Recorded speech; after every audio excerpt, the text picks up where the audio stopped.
فعاشروهن بالمعروف سبحان ربك رب العزة عما يصفون وسلام على المرسلين والحمد لله رب العالمين اللهم صل على سيدنا محمد وعلى آل سيدنا محمد وبارك وسلم۔ دین اسلام دین فطرت ہے، اس کی ساری تعلیمات فطرت کے عین مطابق ہیں۔ اللہ رب العزت نے مرد کو اور عورت کو ہر وہ نعمت دی جو اس کے فرض منصبی کے لیے ضروری تھی۔ اگر آپ غور کریں تو شیر کو اللہ نے ایسے دانت دیے ہوتے ہیں کہ اس کے لیے گوشت کھانا آسان ہوتا ہے۔ گائے اور بھینس کو اللہ نے ایسے دانت دیے ہوتے ہیں کہ ان کے لیے چارہ کھانا آسان ہوتا ہے، اور انسان کو اللہ تعالیٰ نے ایسے دانت دیے کہ اس میں گائے کے دانتوں سے بھی مشابہت ہے اور شیر کے دانتوں سے بھی مشابہت ہے۔ تو انسان سبزی بھی کھاتا ہے، گوشت بھی کھاتا ہے۔ تو تینوں کی بناوٹ پر غور کرنے سے پتہ چلتا ہے کہ جس کی جو ضرورت تھی اللہ نے اس کے مطابق ہی اس کے جسم کی بناوٹ کی۔ اسی طرح مرد اور عورت دو الگ الگ شخصیتیں ہیں۔ مرد کو اللہ رب العزت نے گھر کے باہر کی ذمہ داریوں کو پورا کرنے کے لیے پیدا کیا، اور عورت کا دائرہ کار گھر کے اندر بنایا۔ اس لیے دونوں کے جسم کی ساخت بھی اسی کے مطابق بنائی گئی۔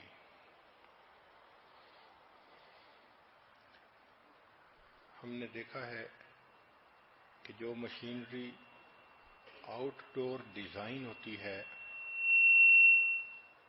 وہ زیادہ مضبوط ہوتی ہے۔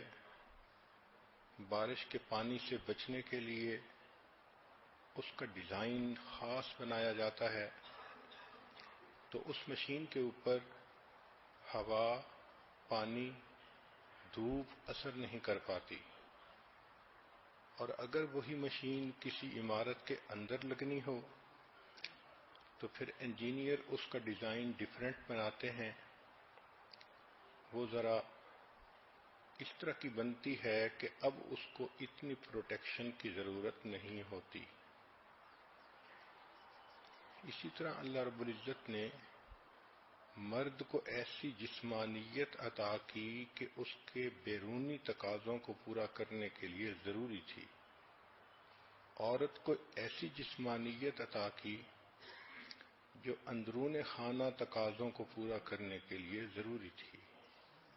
چنانچہ احادیث مبارکہ سے بھی اس کے اشارے ملتے ہیں، اور ماہرین نفسیات نے اس کے اوپر سینکڑوں سال محنت کی کہ مرد اور عورت کی شخصیتوں میں یکسانیت کہاں ہے، اختلاف کہاں ہے۔ لاکھوں انسانوں کے انٹرویو لیے، ان کی زندگیوں کو اسٹڈی کیا، اور پھر اپنے تجربات کی روشنی میں انہوں نے کچھ اصول نکالے۔ اگر ہمیں یہ باتیں اچھی طرح معلوم ہو جائیں کہ مرد کی شخصیت کیا ہوتی ہے تو عورت کے لیے اس کے ساتھ رہنا سہنا آسان ہو جائے، اور مرد کو پتہ چل جائے کہ عورت کی شخصیت کیا ہوتی ہے تو مرد کے لیے عورت سے ڈیل کرنا آسان ہو جائے۔ ہم چونکہ ایک دوسرے کی تفصیلات کو نہیں سمجھتے، اس لیے ڈیلنگ میں ایسی کوتاہیاں اور غلطیاں کر لیتے ہیں کہ آپس میں الجھاؤ ہو جاتا ہے۔ گھروں کے اندر لڑائیاں بعض اوقات تو ہوتی ہیں کہ دونوں میں سے کوئی نہ کوئی بڑی غلطی کر رہا ہوتا ہے. خامند بیوی کی بجائے کسی غیر عورت میں انوالو ہوتا ہے، بیوی خامند کی بجائے کسی اور طرف متوجہ ہوتی ہے، سپلٹ پرسنالٹی بنی ہوتی ہے. مگر ہم نے تو یہاں تک دیکھا کہ دونوں نیک ہیں، دونوں لکھے پڑھے ہیں، اور دونوں دیندار، ذکر کرنے والے، جماعت میں جانے والے، علم پڑھنے والے، اور پھر ایک دوسرے سے الجھتے ہیں. تہجد بھی قضا نہیں ہوتی، پاکیزگی بھی زندگی میں ہے. تو اس سے معلوم ہوتا ہے کہ اس کا تعلق طبائع کے ساتھ ہے کہ ایک دوسرے کے ساتھ کیسے رہنا سہنا ہے، یہ کسی نے نہیں سمجھایا ہوتا. تو آج کے اس بیان میں اس نقطے کو کھولا جائے گا کہ مرد کی شخصیت کیا ہوتی ہے، عورت کی کیا ہوتی ہے، تاکہ آئندہ بیانات میں پھر یہ بتایا جائے کہ مرد اور عورت کی کیا ضروریات ہیں. چنانچہ اللہ رب العزت نے مرد کو خلافت ارضی پیدا کرنے کے لیے دنیا میں بھیجا. طرز جمہوری نہ شان کج کلاہی چاہیے، جس کے بندے ہیں اسی کی بادشاہی چاہیے. یہ مرد کا مقصود زندگی ہے، آبجیکٹو آف لائف ہے. اللہ کی زمین پر، اللہ کے بندوں پر اللہ کے قانون کو لاگو کرنا. عورت کی زندگی کا مقصد اس مرد کی تسکین ہے کہ جو اتنے عظیم منصب کے لیے دنیا میں بھیجا گیا، اس کی زندگی کی کمی کو پورا کرنا. چنانچہ فرمایا لیسکن الیہا، ہم نے ام حوا کو پیدا کیا کہ وہ آدم علیہ السلام اس سے سکون پا سکیں، اس سے تسکین حاصل کریں. تو مرد کی ضروریات اور خواہشات کو پورا کرنے کے لیے اللہ رب العزت نے آدم علیہ السلام کی پسلی سے ام حوا کو پیدا کیا. تو یوں سمجھ لیجئے کہ مرد کا مقصود اور تھا، عورت کا مقصود اور تھا. اس لیے اللہ رب العزت نے مرد کو قوت بدن زیادہ عطا کی، اس کے مسلز کے اندر اسٹرینتھ زیادہ ہوتی ہے، مضبوط کمر ہوتی ہے. ہم نے تو دیکھا کہ کام کرنے والے لوگ 2.5 من وزن کی بوری ایک ہاتھ سے اٹھاتے ہیں اور اس کو 3 میٹر دور پھینک دیتے ہیں. اس کے بالمقابل اللہ نے عورتوں کو بدن کی نزاکت زیادہ عطا فرمائی. کہنے والے نے کہا ناز کی اس کے لب کی کیا کہیے، پنکھڑی ایک گلاب کی سی ہے. تو عورت کی اس جسم کی ساخت ہی اور طرح کی. چنانچہ ایک کتاب میں پڑھا کہ جو ماڈل مس یونیورس بنی، اس کے سر کا گھیراؤ بڑا تھا اور اس کی کمر کا گھیراؤ اس سے چھوٹا تھا. اب اتنی پتلی کمر پر تو 10 کلو کا وزن بھی بہت ہوتا ہے. تو مرد کی جسم کی ساخت قوت کے ساتھ، عورت کے جسم کے ساتھ نزاکت کے ساتھ. مرد کو اللہ تعالیٰ نے رف اینڈ ٹف ڈیزائن بنایا ہے. یہ سخت جان ہوتا ہے، مختلف حالات میں، موسم میں یہ اپنی ذمہ داریوں کو، ڈیوٹی کو نبھاتا ہے. عورت کی شخصیت میں اللہ رب العزت نے سوفسٹیکیشن رکھی ہوتی ہے. چنانچہ یہ گھر کے اندر رہنے کے لیے زیادہ موزوں ہے. مرد کو اللہ تعالی نے وقار دیا ہوتا ہے، گریس دی ہوتی ہے.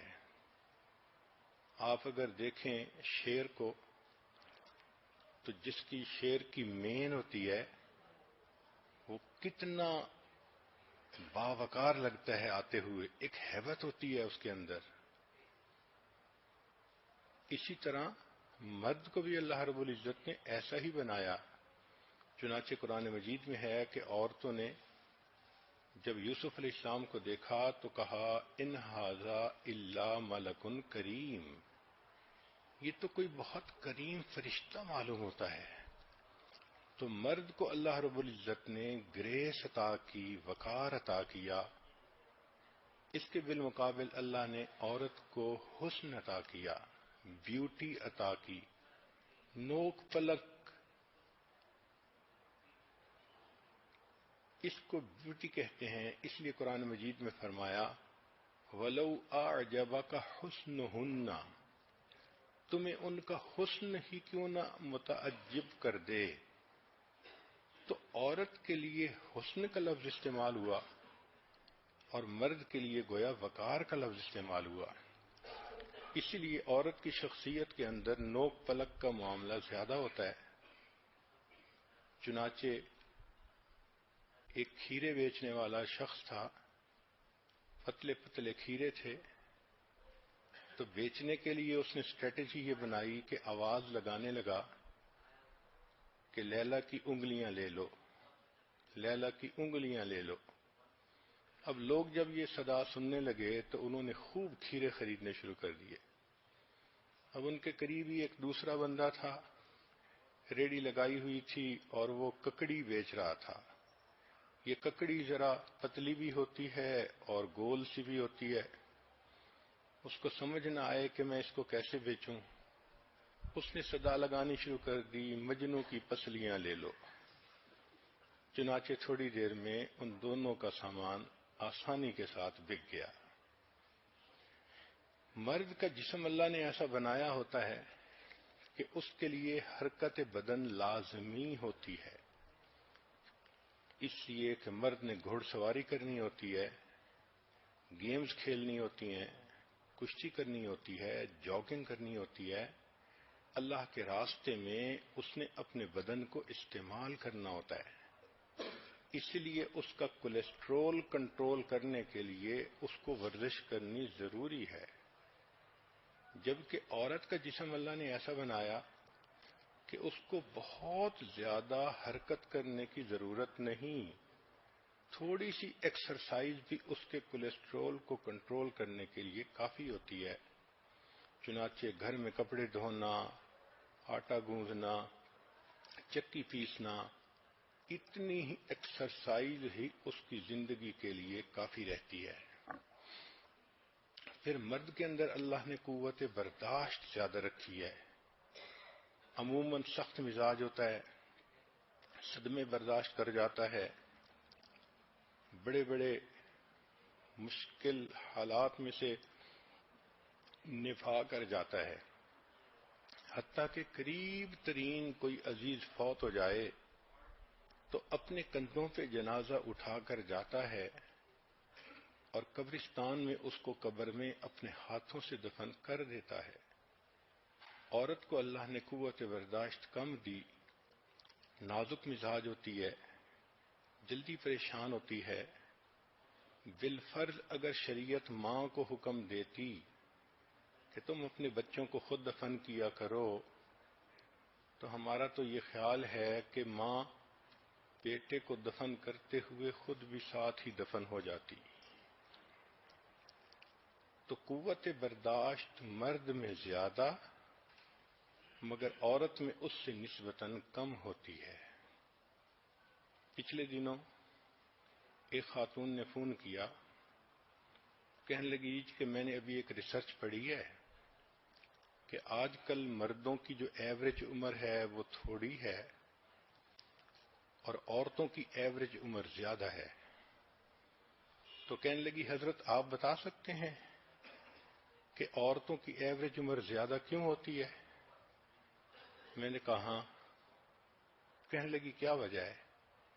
میں نے کہا اس لیے کہ ان کی بیوی نہیں ہوتی.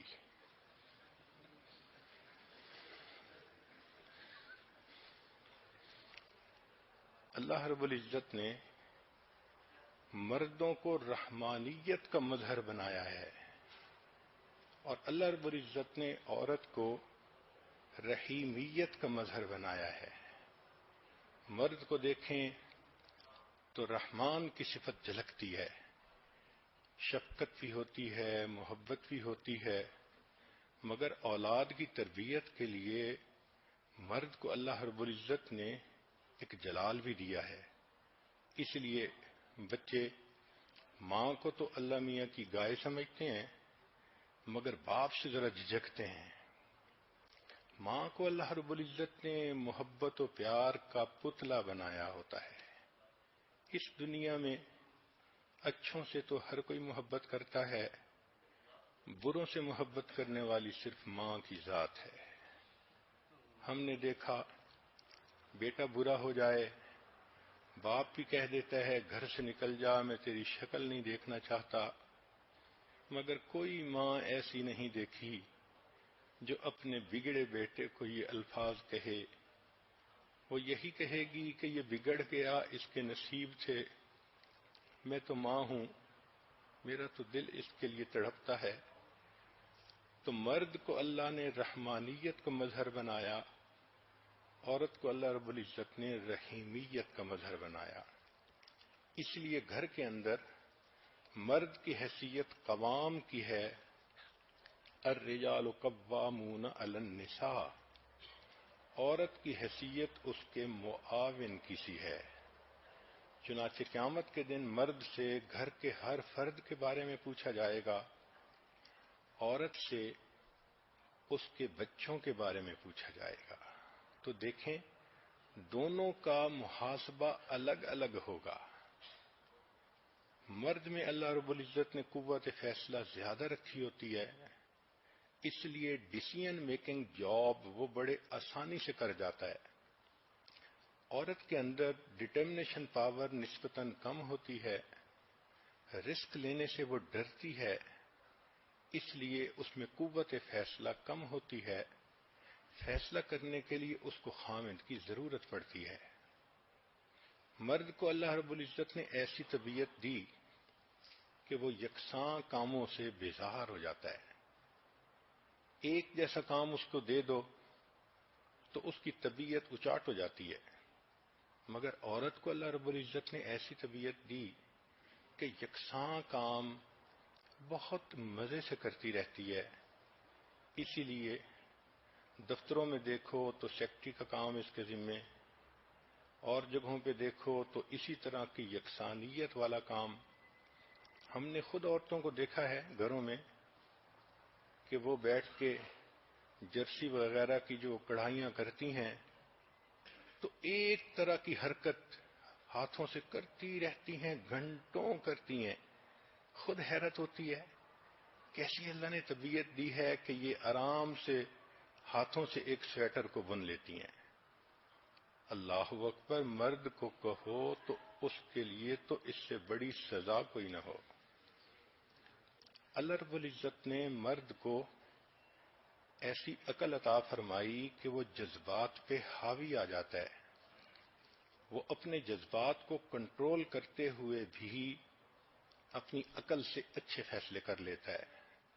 صلح حدیبیہ کی مثال دیکھ لیجئے کہ نبی علیہ الصلوۃ والسلام کے پاس 1000 خدام ہیں اور سب نیزے تیر تلوار کے ساتھ لیس ہیں۔